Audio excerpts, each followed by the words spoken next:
Hello, everyone. I'm glad you could all join us today. I'm Michael Kano. I'm a data analyst with Arbutus Software in Vancouver. We've been hearing a lot of talk about low-code, no-code applications, and it's worth taking a bit of time to learn about them. We will have a Q&A session at the very end of the presentation, so if you'd like to hold your questions at that time, that'd be great.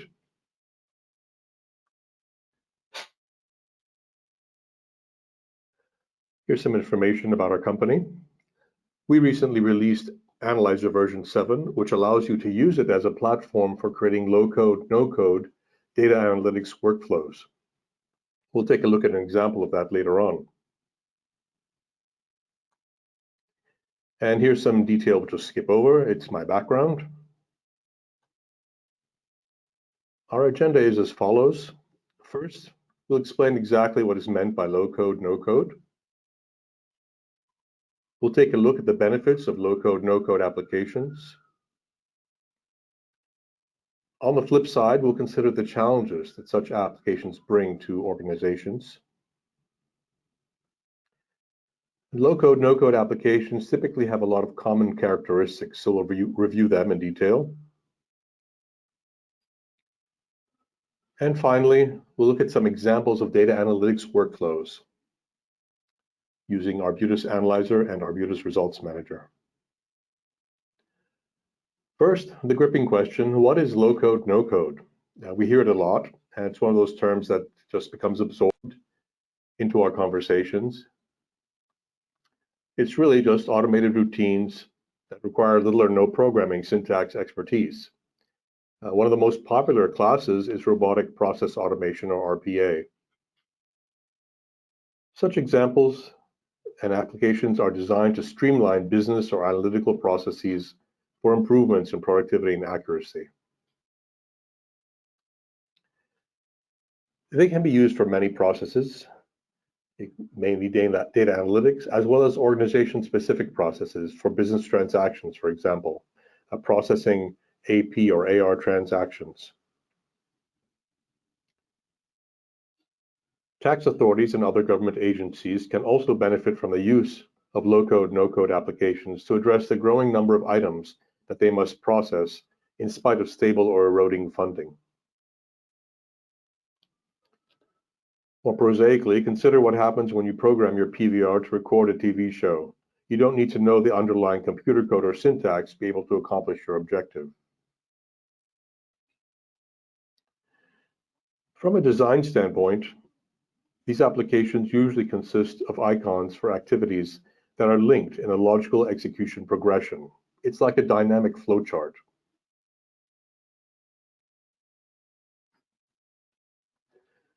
And finally, these applications can be positioned as an intermediate step between manual execution, such as using multiple pull-down menus to execute discrete steps, and complex scripts used in programming languages such as Visual Basic, SQL, and proprietary syntax for other tools.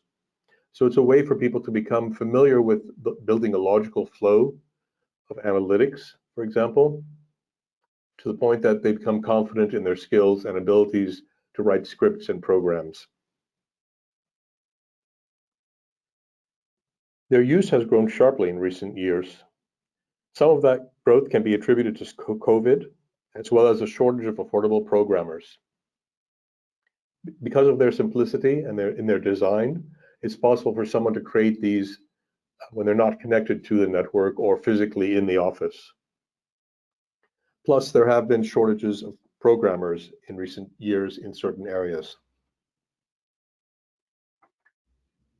Some estimates of application development put the low-code, no-code share at 65% of commitments in the very near future. So even if that is inflated a bit, it still represents a sharp increase in what's out there.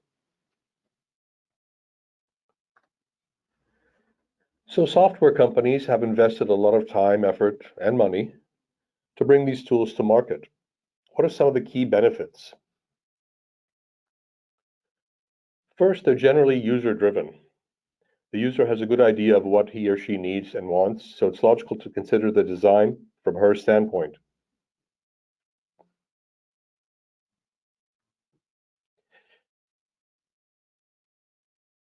The user can thus leverage the tools to match their business requirements instead of modifying the organization and the flows to match the software application. While accounts receivable processes, for example, are broadly the same across a wide range of organizations, they can differ on a more granular level. This is particularly true of organizations that are constrained in terms of the number of people they can hire. If they want to keep headcount down, you've got to increase your productivity and efficiency. And this is one such tool that can do that and allows customization. One example that comes to mind is the processing of Medicare claims. One of our clients had a very expensive application that was supposed to reduce their workload by automatically capturing all the data from claims originating with 15 different service providers. Unfortunately, the application was designed to accept PDFs in one and only one format. It was quite rigid. The providers would not all agree to use the same format, so the client was forced to re-input all the PDF data manually into the standard format so that it could be processed. An automated solution was created for them that isolated and tagged the data from each PDF independent of the format. The data was then fed into the client's database for completion. They didn't have to know how to write the code, they just needed to follow the flow. Another benefit is that such applications can be quite inexpensive to acquire and implement. Rather than having to buy a site license for a large, unwieldy, and often intrusive application, the low-code, no-code solutions can keep costs under control.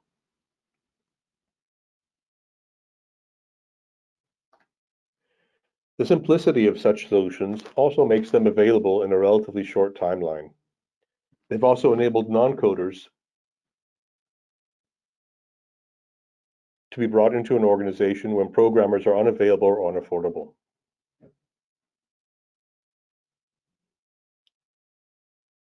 The technical simplicity is part of the great attraction of low-code, no-code solutions. They're visually transparent. Typically, the user can see each activity, and they're logically connected in a flow. Let's take a look at one.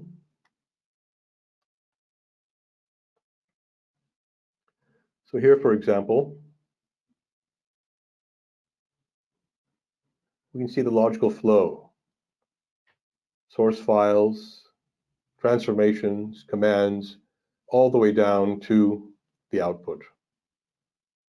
It's a nice visual for logical flows. It's much easier than trying to understand the syntax. They're also simpler to edit. If you see a command that you want to edit, you can just double-click on it and change the parameters.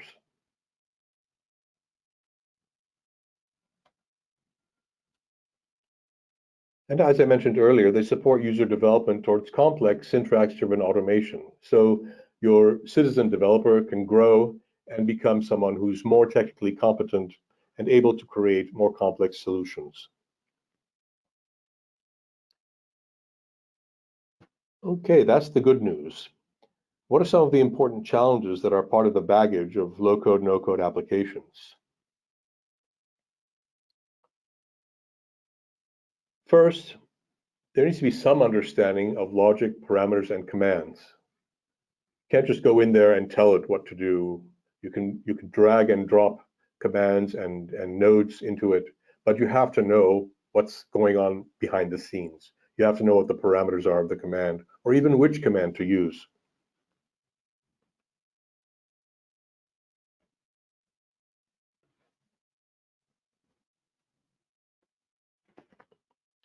The term no-code is a bit controversial. So even the simplest of such applications requires some knowledge of what we've just discussed. Some software reviewers have gone so far as to say that no-code is simply a marketing phase, because there's code behind everything we do on a computer. That's perhaps stretching it a bit, but some understanding of the background is necessary. What's possible? What isn't possible? How can I do this?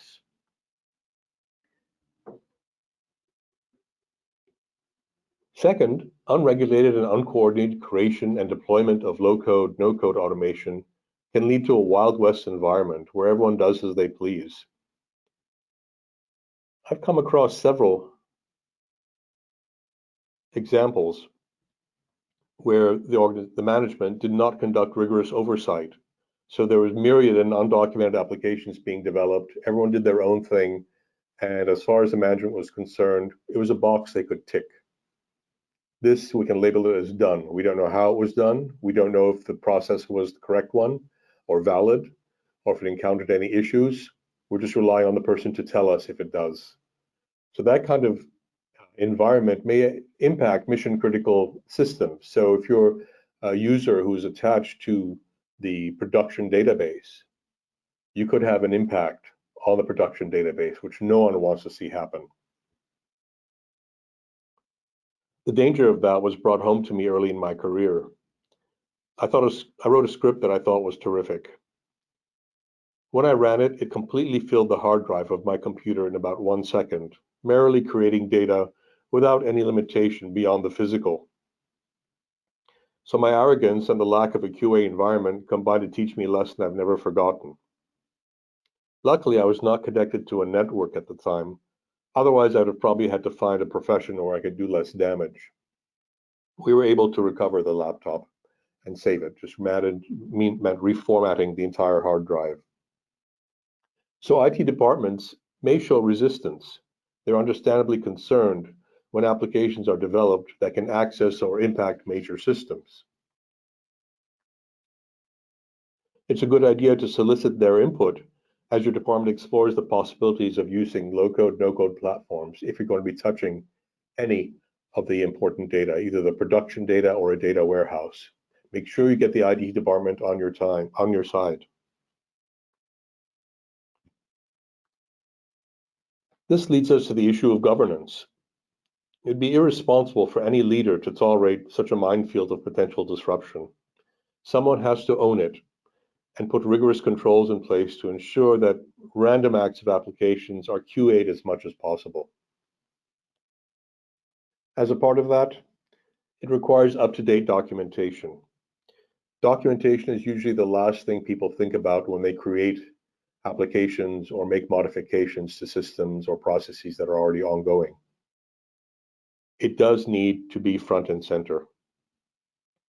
For one example, many years ago, I was tasked with converting a dozen 10-page SQL scripts to another syntax. There were multiple scripts. They're all about 10 pages long. The previous data analyst who had created the SQL monsters had left the company high and dry. So one of my key deliverables was documentation explaining every step in detail in the new syntax.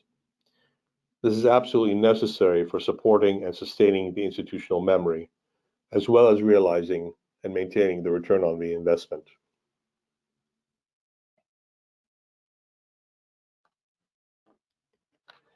Enough scary stories. There are several dozen well-known platforms for low-code, no-code development. It's easy to Google them online and come up with an endless list. Many of these are recognizable and below the radar for the time being. In data analytics, for example, Arbutus has 2 platforms for low-code, no-code development.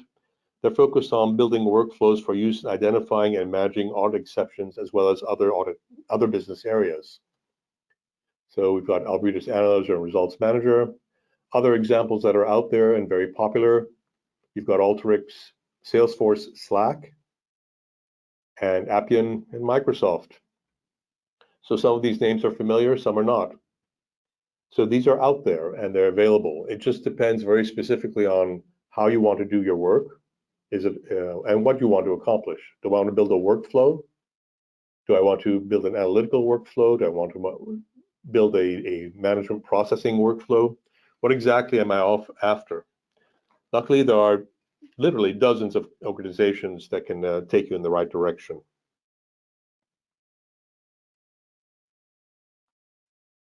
And ServiceNow. Here's a quick list of the basics that should be found in any self-respecting application that allows you to create low-code, no-code applications.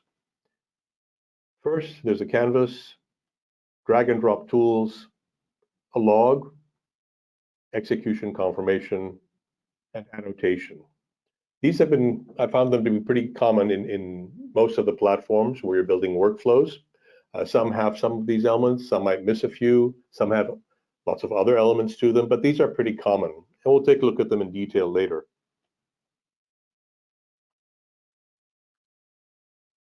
Today, we'll take a look at two different types of workflows. One of them in Arbutus Analyzer allows you to automate data analysis processes.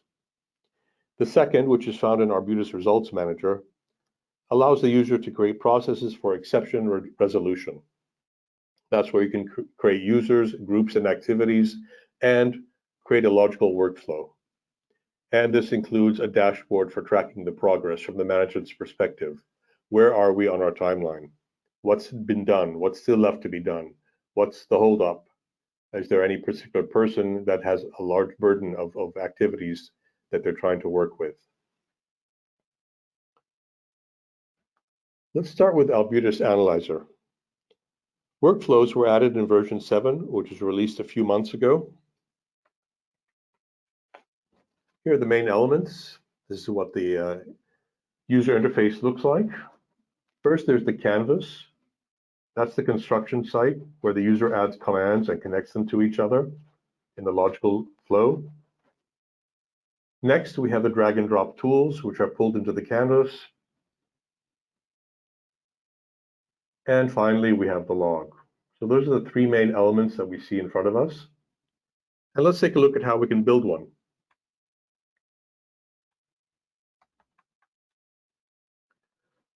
So let's close this open workflow.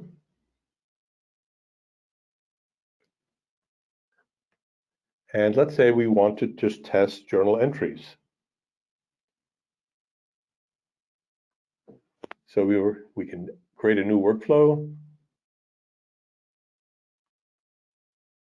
We can call it test JEs. And there's our canvas. Over here are the tools that we can drag and drop to do what we need. So typically, if you're going to be conducting data analysis, you need data.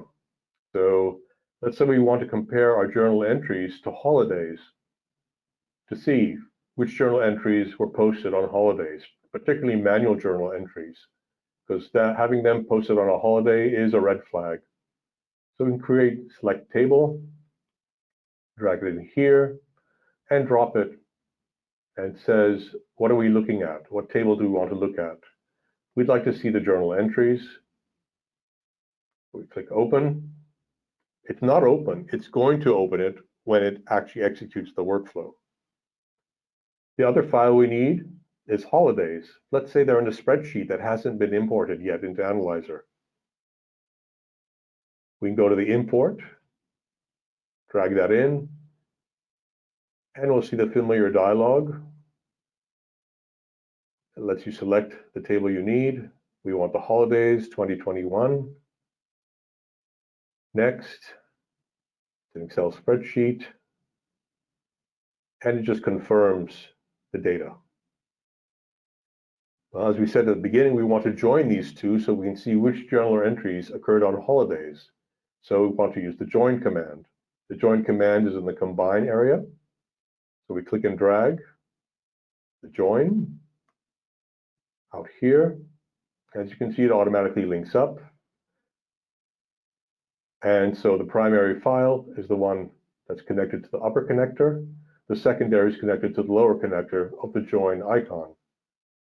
And it says, what did you want? Well, we want to join all primary records. We want to join them on the posting date.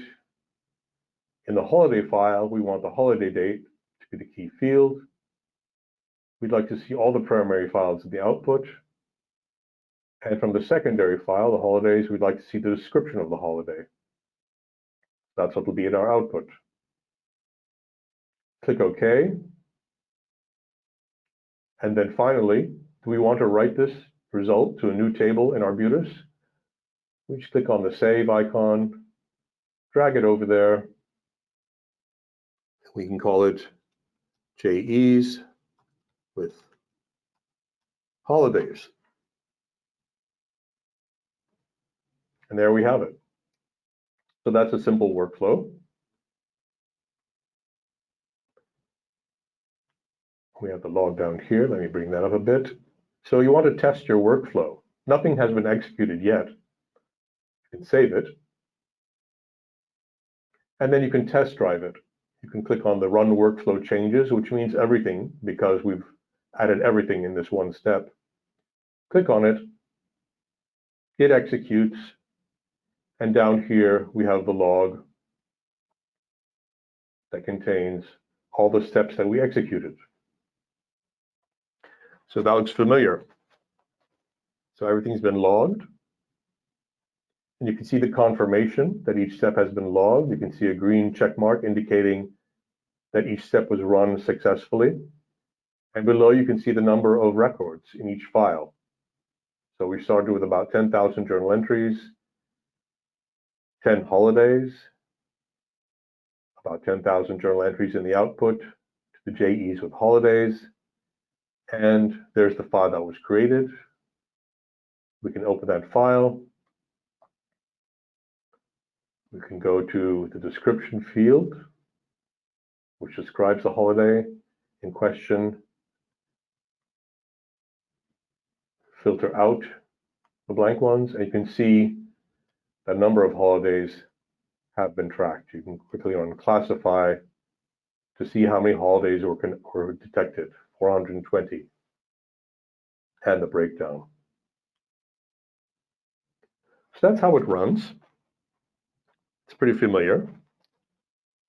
So at this stage, we can, if we're happy with it, we can annotate it. We can create things that look like containers. We can call them a comment. Source data.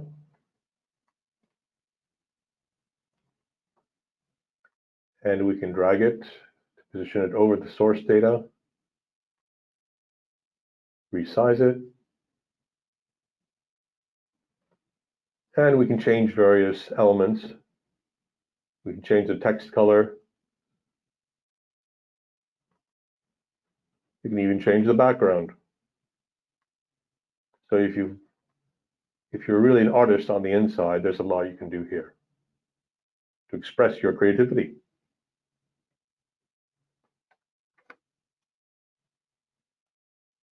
So this is the workflow. As you can see, it opens the journal entries, imported the Excel file, created all primary join, and extracted it.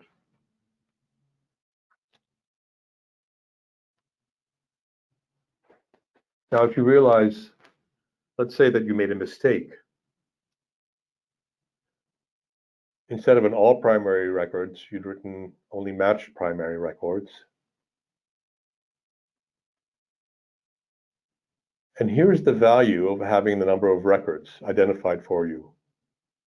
It's telling you there are only 420 records in the output, which means you haven't preserved the original population of journal entries, just the ones that match up to the holidays. So that's a visual indicator that even though the logic was correct, the logic flowed properly, you've made an error in selecting which type of join to execute. So it's quite a simple matter to change the join to an all primary and then rerun it. So it's important to get this feedback from your workflow. So when you're building a low-code, no-code application, be sure you get something that gives you feedback in the platform.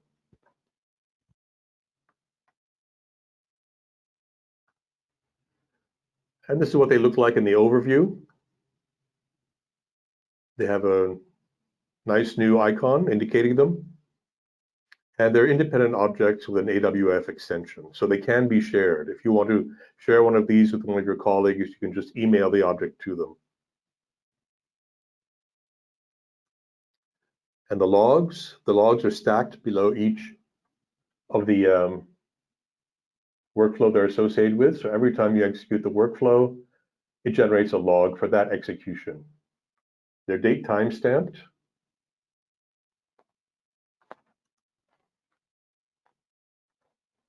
So it shows you the executed commands and the results that we saw previously.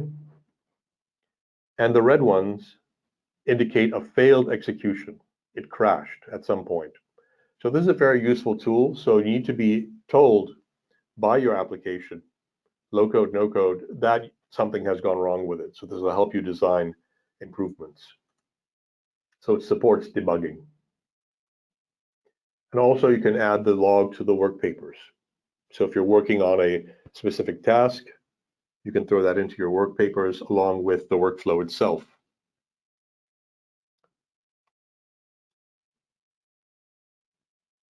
Here's a more complex workflow that we took a look at earlier.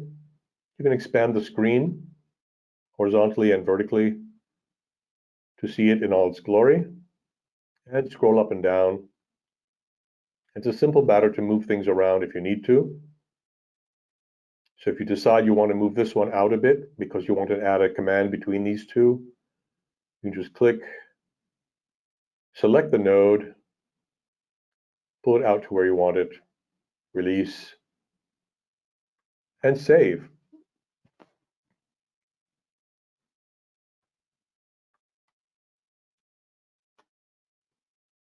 So that's our lovely workflow. And the execution confirmation, as I mentioned earlier. You've got the green check mark that confirms successful execution. And you've got a confirmation of the number of records.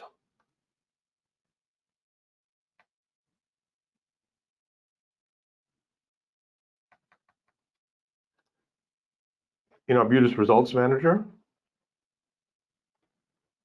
for processing the exceptions, you usually have a population of exceptions that you need to address. So Results Manager manages the exceptions detected by the automated analysis, and the results command sends the exceptions to the Results Manager, which kicks off a cycle of activities.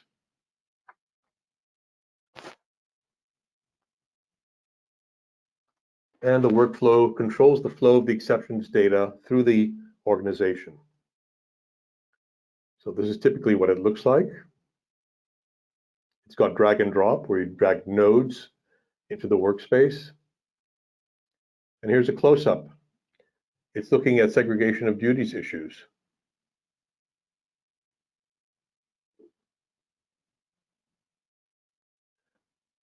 So here's where it starts, where someone produces the NA segregation of duties conflicts list and distributes them depending on whether they're high, medium, or low risk. So at this stage, there are 3 new activities to resolve the high-risk conflicts, the medium risk, and the low risk. Once they're completed, they're compiled into a report, then the report is submitted. Let's take a look at that in detail.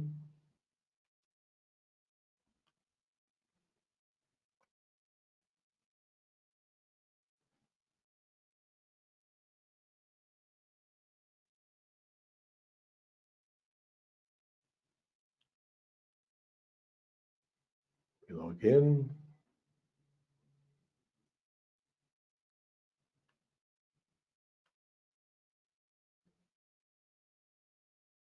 Okay, so that's it. That's our workflow. If we double click on the workflow, or single click rather, and then press the edit button, we see that there's a task. It's owned by a specific team. It's allocated evenly, 3 days for completion. I'll look at the more detailed ones. Again, even distribution.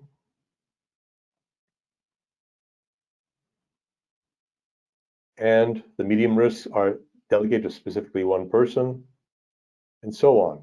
Now, these steps are dependent on the first one. So none of them can be executed, these activities, until the first activity is completed. So once it's been tagged as completed, the next one pops up, and management can take a look at all of this in a dashboard. And you can customize the dashboard. You can add the items you want to see. So dashboards are very important for anyone who's managing a process like this. Dashboards should be changed when necessary. Let's say you want to change it to a columns instead. So this kind of overview of the activity is very important for maintaining the process. This way, they're not reliant on someone sending them an email saying, I'm halfway through this project. They can actually look at the results on screen. So all of the principles we've seen can be applied to just about any recurring business activity, such as AP, AR, or HR. The dashboard makes it easy for management to keep track of all the stages of the various workflows. So here, if we're looking at the SOD-NA, segregation of duties in North America, we can see that it's an open activity, and so on. So this is a very important element to have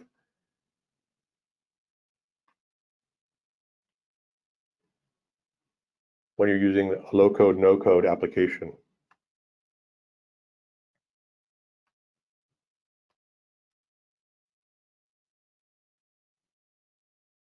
So those are two examples. Create users and groups, create the activities, and use the dashboard. So summing up, low-code, no-code has opened up processing to many new users.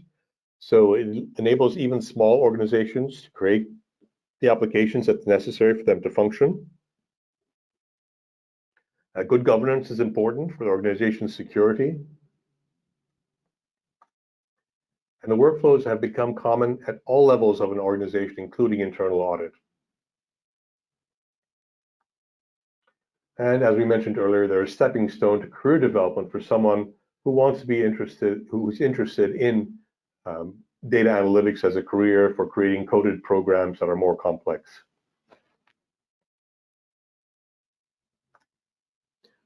Okay, any questions at this point?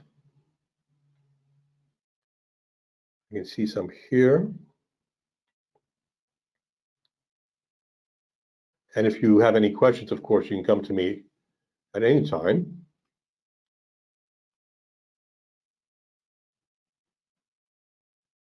Oh, one question that just came up is how do we manage the applications in wide use in our department? Well, the same way you should be managing any application.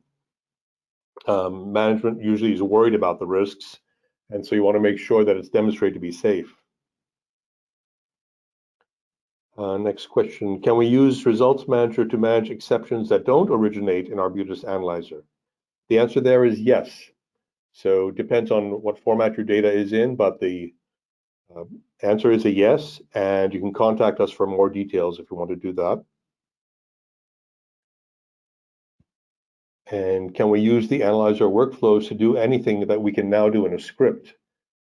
Not 100%. There are still a couple of commands that we need to add to the workflows to make them 100% overlap with scripts, but that is coming.